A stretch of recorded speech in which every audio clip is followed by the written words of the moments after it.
Alam na ng mga nanood ng JT, yung paglalagay nito ay dahil sa kawalan ng magagawa. Si Xiaoka ay isang master sa civil engineering. Pagka-graduate niya ay nawalan siya agad ng trabaho. Nakakainis naman yun, di ba? Walang kinikita. Tapos ang asawa niya ay buntis pa. Hindi rin naman pwedeng hindi kumain. Kaya humanap ang asawa niya ng trabaho para sa kanya online. Agad na nagalit si Xiaoka, dahil pagde-deliver ang trabaho. Sabi ng lalaki, siya rin ay isang graduate student, paano naman niya gagawin iyon? Sabi ng asawa niya, huwag nang magpanggap, napakadukha nila, pati sa pagdadala ng handog sa puntod ay walang dala. Anong arte pa yan? Kung ayaw mong mag-deliver, humingi ka na lang sa mga magulang mo. Agad na tumahimik ang batang yun. Tumawag sila sa kabila, pinapunta siya ng mga ito sa isang fast food restaurant para sa interview.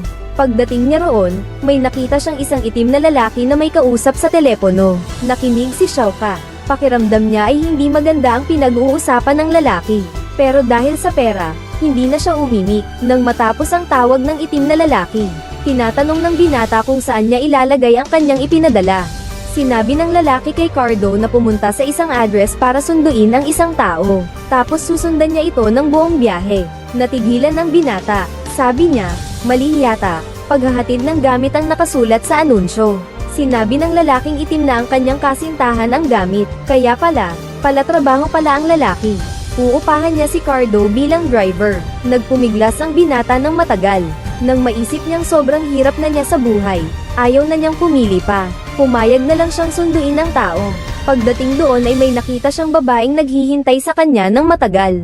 Sabi nito, sa susunod daw na malate siya ay umalis na siya. Napag-alitan ng matalinong binata kaya sumakit ang kanyang ulo. Pakiramdam niya ay hindi niya dapat tinatanggap ang nakakahiyang trabahong ito. Pagkasakay sa sasakyan ay sinabi ng dalaga na ang makikilala niya ay isang matandang kliyente, at saka isa pa siyang doktor. Sa teorya, hindi naman dapat mangyari ang anumang masama, pero binilin din niya kay Cardo na maging handa para tumulong. May posibilidad pa rin naman na magkaroon ng hindi inaasahang pangyayari. Tinatanong pa niya kung may dala siyang baril, o kaya kung marunong siyang sa self-defense. Sabi ni Cardo, driver lang siya, at hindi siya nakikialam sa ibang gulo. Pagdating sa lugar kung saan ibibigay ang gamit, natuklasan ni Xiaoka na ang bahay na tinitirhan ng taong ito ay isang artifact. Doon niya nilagay ang malalaking sibuyas. Sinimulan niyang ikwento sa dalawa ang historical value ng bahay. Nagmamadali naman ang kliyente. Wala siyang panahon makinig sa mga kwentong walang kwenta. Kaya tinanong niya kung saan naman kaya nakahanap ang taong iyon ng ganoong kabobo. Sinermonan din ni Xiaoka ang babae. Pagkatapos ay pumasok na ang dalawa sa loob ng bahay. Lalong umiinit ang ulo ko sa labas ng pinto. Isang respetadong graduate student ako, na naging driver lang ng manok, bukod pa dyan. Hinahamak pa ako ng isang PK. Leche flan, ayoko na. Tapos umalis na siya gamit ang sasakyan niya. Pag uwi ko, tinawagan ko agad ang asawa ko. At sinumbatan ko siya dahil sa trabahong ipinakuha niya sa akin. Nang marinig ng babae ang nilagay pala ng asawa niya, nahiya rin siya. Kaya tinanong niya kung ano ang nilalagay nito. Sabi ni Cardo pauwi na raw siya kaya hindi na niya ilalagay. Sabi ng asawa mali ang ginawa ng asawa. Hindi dapat tumigil ang lalaki sa gitna. Paano kung may mangyaring masama sa babaeng nagtitinda sa kalye? Makokonsensya ka ba? May punto naman pala ang sinabi ng asawa niya. Kaya, bumalik na siya ng sasakyan. Pagdating niya roon, gabi na. Lampas na sa usapan ng oras. Pero hindi pa rin lumalabas ang babae. Nataranta na ang lalaki. Agad siyang tumawag kay Lauhei. Tinatanong kung ano ang dapat gawin. Sinabihan siya ng mga tao na pumasok na agad sa loob at tingnan. Baka may maganap na kapahamakan, lahat tayo'y mapapahamak. Kumuha si Xiaoka ng isang bote ng hairspray at pumasok sa loob. Pagdating sa ikalawang palapag, narinig niya na may kakaiba sa loob ng silid. Parang may asterisk na tunog, na para bang may hinihit-hit doon. Pagbukas niya ng pinto, nakita niya ang babae kanina na nakatali. Nakita rin siya ng dalaga at paulit-ulit na umiling sa kanya. Ang ibig sabihin ay huwag pumasok. Ang batang ito ay isang inosenteng estudyante lang. Hindi niya alam ang mga kalokohan ng mga tao. Akala niya ay inaapi ang babae. Kaya sinugod niya at binugbog ang kliyente. Nawalan ng malay ang lalaki kaya dali-daling tumakas ang babae kasama ang bata. Sa loob ng sasakyan ay pinagalitan siya ng husto. Sinabi nitong sinira nito ang bagong pinaghirapan niyang negosyo. Bilang parusa, hindi na siya bibigyan ng komisyon sa transaksyong ito. Hindi naman niya ito pinansin. Ang tingin niya, konti lang naman ang pera. Tapos sinabi ng babae sa kanya, 1,000 ang komisyon kada transaksyon. Nabigla ang mahirap na lalaki. Hindi na niya inisip ang kanyang pinag-aralan. Hindi na rin siya nakaramdam ng pagkapahiya. Agad-agad niyang tinanong kung may iba pa bang trabaho. Pinagmaneho niya ng babae ang sasakyan papunta sa bahay ng kasamahan niya sa trabaho. May party kasing pupuntahan ng mabuting tao maya-maya, para kumita si Kaka ng 2,000. Pero ang dalawa pang babae, ayaw nila sa kanya. Masyadong mukhang mabait, para makuha ni Kaka ang oportunidad na kumita. Sinabi niyang kaya niyang gawin ang kahit ano. Kumuha ang dalaga ng maraming gamit at pinahugas sa kanya. Pagbukas ko ng bag sa banyo, ang baho, parang mga bulok na isda't hipon. Si Xiaoka, para sa anak niyang hindi pa ipinapanganak, kailangan niyang tiisin at maglaba doon. Tapos, tumawag ang asawa niya. Tinatanong kung nasaan siya. Sabi ni Xiaoka, may malaking trabaho siya. Maghahatid daw siya mamaya ng isang babae sa isang party. Nagalit agad ang asawa niya. Tinatanong ang asawa kung wala na ba itong hiya. Pinapanta ka lang para i-check kung safe. Tapos sumama ka pa sa kanya. Umuwi na agad si Xiaoka. Sabi ng lalaki, isang gabi lang, 1,000 kaya niyang kitain. Pagkarinig ng asawa ng ganon kalaking pera, tumahimik na lang siya. Nang matapos mag-ayos, umalis na si Xiaoka kasama si Renno. Pagdating doon, akala ng lahat siya si JT. Salamat kay Xiaoka sa pagdala ng napakaraming magagandang babae. Sabi niya, basta maganda ang palabas sa gabi, ang pera ay hindi problema. May nangyaring malas dito. Si Xiaoka ay nakasalubong ang kaklase niya noong kolehiyo. Tinatanong siya kung bakit niya iyon ginagawa. Akala ko ba ay magaling ka sa pag-aaral noon? Ginagawang huwaran ka pa rin ng guro mo. Dapat lang makita ng matandang yun kung anong ginagawa ng mabuting estudyante niya ngayon. At sinasabi pa niyang sikat na designer siya. Ang daming kinikita. Napahiya tuloy si Xiaoka. Pagkapasok niya sa loob, binigyan siya ng trabaho ng babae. Pinapanggap siyang masamang J. Para maawa sa kanila ang mga customer at mas malaki ang tip na makuha nila. Kakatapos lang siyang matroma ni Xiaoka. Saan naman siya magkakaroon ng panahon para magpanggap na JT?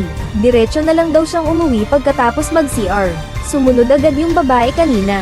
Kinapkapan niya yung lalaki. Nataranta tuloy siya. Habang hindi nakatingin yung lalaki, kinuha na niya ulit ng litrato yung halikan nila. Tapos sinaktan siya. Sabi niya, kung hindi raw ako makikipagtulungan, ipapakita niya raw ang litrato sa asawa niya. Agad namang napaamo si Cardo. Dahil sa wala na siyang nagawa, napilitan siyang maging host. Lumapit siya para ipaalala sa lahat ang mga alituntunin. Sabi niya, ang mga babae niya ay pwede lang titigan, hindi pwedeng hawakan. At kailangan pang magbigay ng tip, mas malaki ang ibibigay na pera, mas magiging masaya ang palabas. Nang magsimula na ang palabas, ang sipag naman ni Ren. Napakalakas ng dating niya sa mga customer. Nagkakalat ng pera sa sahig. Tuwang-tuwa naman si Xiaoka. Tinawagan na naman siya ng asawa niya. Sumasakit daw ang tiyan, at posibleng mangganganak na. Sabi, pumunta na raw agad sa ospital para magkita sila. Sabi ni Xiaoka, di ba may Renly pa? Bakit kailangan pang ngayon? Sabi ng asawa niya, huwag nang magpaligoy-ligoy pa. Dali-dali na pumunta sa ospital. Kinabahan na nga ang bata. Sinabihan niya ang mga babae na mangganganak na ang asawa niya. Kailangan na raw umalis agad, ang pera ay hindi na niya kailangan. Pero pagdating sa ospital, sabi ng doktor, wala namang problema. Sumasakit ang tiyan dahil hindi naubos ang tae. Hay nako, inis na inis ako kay Xiaoka. Mahirap na nga, nakahanap pa naman ako ng pagkakakitaan. Tapos sisirain pa ng asawa ko. Pero ang mga buntis, ang tataas ng pride. Parang siya ang hari, siya ang reyna, siya ang prinsesa. Hindi na rin nagsalita si Xiaoka. Nagkasundo silang magkikita sa bahay kaya naghiwalay na sila. Gusto munang uminom ng tubig ni Xiaoka bago umalis. Tapos, nakasalubong niya ang doktor na kanyang binugbog kanina. Magkaaway silang nagkita kaya naman nagalit sila sa isa't isa. Gusto ng taong iyon na patayin si Xiaoka. Naghabulan silang dalawa. Napaamo pa rin si Xiaoka ng kalaban. Pinapante siya ng doktor sa mga manok para hanapin. Para tapusin ang hindi natapos kanina. Pagdating doon, tinanong siya ng babae kung bakit niya dinala ang lalaking ito. Ang sabi ng binata, napilitan lang siya. Samantala, habang abala ang doktor, sinugod siya ng dalaga. Sabi pa niya, si Kapuro basura lang. Tinawag siya papasok ng babaeng mabait. Sabi niya, magsisimula na ang malaking palabas. Basta makipagtulungan siya, bibigyan siya ng parte sa pera. Si Ka naman ay nagsimulang magpainit ng paligid. Sisimulan na ang pinaka-espesyal na bahagi. Ihanda na ninyo ang inyong mga pera. Nagsisimula pa lang ang performance. Tumatawag na ang asawa niya. Tinatanong kung ano ang ginagawa niya at bakit hindi pa siya umuwi. Sabi ni Cardo, may kaunting problema kaya bumalik siya para tumulong. Kaya hindi na raw magpapaganda ang babae. Sinigawan niya ang asawa niya. Sabi niya, kailangan niya ng atensyon. Pero nakisalamuhan naman siya sa mga manok. Halatang halata na hindi na niya mahal. Grabe ang pagod ko sa mga lalaki. Puno ng pang-aaliw at panunumpa. Sa wakas, napakalma ko na ang asawa ko. Tapos na ang palabas, mukhang uuwi na kami. Tapos may nangyari na naman. Yung pera nilang nakuha kanina. Ewan ko kung sino ang nagnakaw. Paano kaya ito gagana? Tapos lumabas yung babae at nilock ang pinto. Tapos inilabas nung babaeng nakaputi ang baril niya. Sabi niya, walang makakaalis hanggat hindi nakikita ang pera. Nagsimula nang maghanap ang lahat. Maya-maya lang, nakita na ni Cardo. Yung kaklase pala niya kanina ang nagnakaw. Nakipag-usap ang batang to kay Cardo. Sabi niya, mahigit 6 na buwan na siyang walang kita. Pinakiusapan niya si Cardo na huwag siyang isuplang dahil magkaklase sila. Paano naman mangyayari yun? Sinipa siya ni Cardo agad. Tumakbo ang bata. Hindi pa siya nakakalayo, nahuli na siya. Hindi niya nakuha ang pera, nadagdagan pa ang problema niya. Sa wakas, tapos na, uuwi na tayo. May lalaking lumabas. Sabi niya, gusto niyang magbayad para makasama ang babaeng nakaputi. Mag-isa lang daw sila sandali, ang iba ay maghihintay na lang sa tabi. Pero paglingon namin, nakakadena na pala yung nakaputi, nang aakit pala yung lalaki. Sabi nung dalawang babae kay Kiko, bilisan na daw niya ang pagmamaneho. Hindi naman pala siya ganun kasama ang puso. Sinakay pa niya talaga yung babae sa sasakyan bago tumakbo. Natulala na sa sobrang tuwa yung babae. Pagdating sa bahay, pinapasok niya si Xiaoka para uminom ng tubig. Naghintay ng saglit yung lalaki. Tapos nakita niyang lumabas yung babae na nakapajama lang. Tuwang-tuwa siya. Akala niya may magandang mangyayari. Sayang, wala pala. Bumili ng lupa ang babaeng ito. Alam niyang ang kaibigan niyang si Xiaoka ay nag-aral ng civil engineering. Kaya pinakiusapan niya itong tulungan siyang magpatayo ng bahay. Nagtrabaho siya bilang isang peking inhinyero sa loob ng isang araw. At nakahanap pa nga siya ng totoong trabaho.